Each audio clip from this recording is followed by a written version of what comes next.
नमस्कार साथियों, आप सभी का फिर से एक बार स्वागत है मारुति की पाठशाला में। तो जो डब्ल्यूएमओ की जो रिपोर्ट आई है, विश्व मौसम विज्ञान संगठन, जो कि यूएन द्वारा जो संगठन बनाया गया था, ये बेसिकली 23 मार्च 1950 को इस संगठन को बनाया गया था। इसमें पूरे वर्ल्ड को आपस में जो भी साइंटिस्ट हैं मौसम विज्ञान से संबंधित, वो आपस में डाटा शेयर करें, रिसर्च करें और साथ में ऐसे उपकरण लेके आएँ ताकि हम अपने क्लाइमेट को अच्छी तरीके से आगे फॉरकास्ट या फिर उसको प्रॉपर तरीके से उसकी हम जांच पड़ताल कर सकें। तो इस तरीके से जो अभी डब्ल्यूएमओ ने रिपोर्ट जो तैयार की, उसमें एशिया जो कंट्री है, 2024 की जो रिपोर्ट थी उसमें एशिया कंट्री का लगातार बढ़ता हुआ तापमान या फिर तापमान में दोगुनी बढ़ोतरी, इसके ऊपर काफ़ी ज़्यादा मौसम विज्ञान की तरफ से बताया गया था। तो जो एशिया के बढ़ते हुए तापमान है, उसमें जो 2024 में जो एशिया का अब तक का सबसे ज़्यादा जो तापमान रहा है, वो 2015 से लेकर अभी तक का डाटा निकाला गया था डब्ल्यूएमओ द्वारा। तो उसमें जो एशिया के तहत क्लाइमेट चेंज होना, एकाएक बढ़ना या फिर समुद्री सतह में तापमान का बढ़ जाना, ये कहीं ना कहीं चिंता का विषय अभी चल रहा है। समुद्रों में हीट वेव का आना जो आपने देखा होगा, तो 1993 से लेकर अभी तक जो सर्वे जो प्रॉपर फॉर लिया गया था, उस डाटा के तहत इस बार समुद्री सतहों में एकाएक तापमान का बढ़ना, उसका वेव,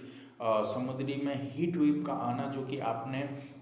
अभी कुछ समय पहले देखा होगा कि काफ़ी ज़्यादा साइक्लोन जो आए हैं, उसका ये एशिया के अंदर आना, ये भी एक क्लाइमेट का जो चेंजिंग है उसका एक बहुत बड़ा असर दिखाई दे रहा है। और साथ ही साथ जो इससे प्रभावित जो क्षेत्र हैं, जैसे कि समुद्रों में, ये तो आप समझ ही गए होंगे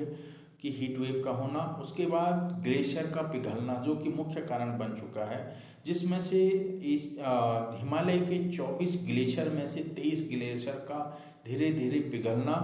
और पिघलते हुए इन झीलों का फूटना, और उसके बाद जब जल रिसाव होता है तेजी से, उससे बाढ़ की स्थिति बन जाती है पूरे क्षेत्र के अंतर्गत। अभी कुछ समय पहले आपने एक मैटर देखा होगा जो कि वायनाड क्षेत्र के तहत आया था। काफ़ी ज़्यादा जनता जो भी थी उसमें काफ़ी ज़्यादा मतलब लोगों की मृत्यु हुई थी, और बहुत इस तरीके से फ्लड आप आए दिन देखते होंगे। जो ग्लेशियर का काफ़ी ऐसे नॉर्थ साइड में भी रहा है इंडिया के क्षेत्र के अंतर्गत, जिसमें से कि ग्लेशियर का टूट जाना और एक वहाँ पे वाटर बस्ट हो जाना। तो ये सारी समस्याएं क्लाइमेट चेंज के तहत ही हैं। इसके तहत और जो भी सूखा पड़ जाना, जैसे कि एकाएक कहीं राज्यों में आपने देखा होगा कि खूब सारी बारिश हो रही है, वर्षा का इतना फ्लो है। जैसे अभी आप देख रहे होंगे कि नॉर्थ ईस्ट में काफ़ी ज़्यादा बारिश रही थी। उसके बाद अभी कुछ ऐसे क्षेत्र है जहाँ पे कि उतनी बारिश नहीं हुई है जितनी उस तरीके से अभी जब मौसम विज्ञान ने पूरा कहा था कि अभी मानसून पहुँच चुके हैं, तो नहीं बारिश का होना, ये सारी चीज़ें, हीट वेव होना, चक्रवात का बढ़ना, सूखा पड़ना, ये सारी चीज़ें हमें क्लाइमेट के ही ऊपर जो चेंज हो जाता है तो उसी से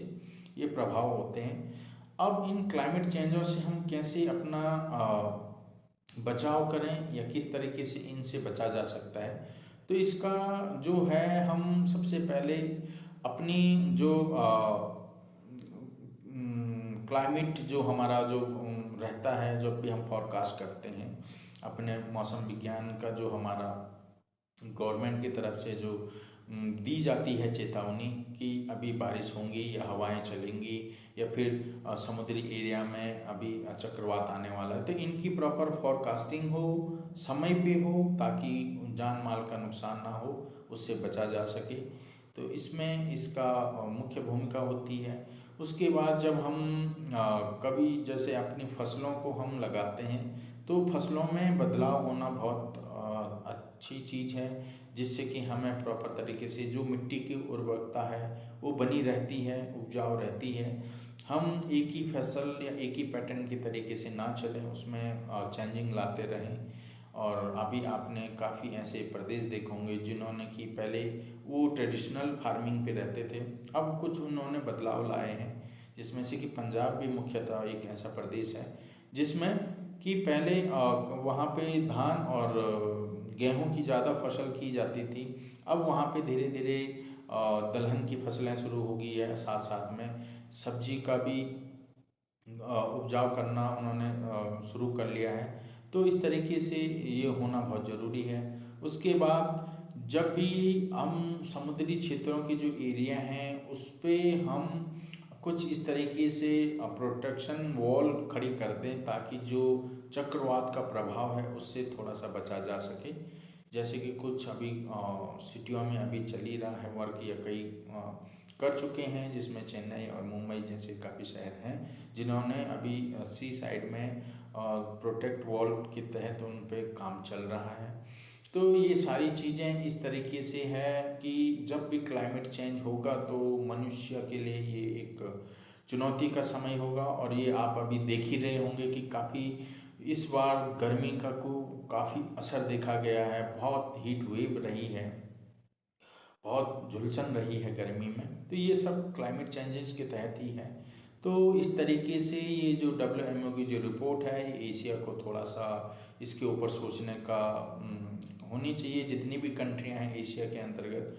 आपस में जब भी कुछ ऐसी तरीके से वो डाटा शेयर करें, क्योंकि डाटा शेयर करने से होगा क्या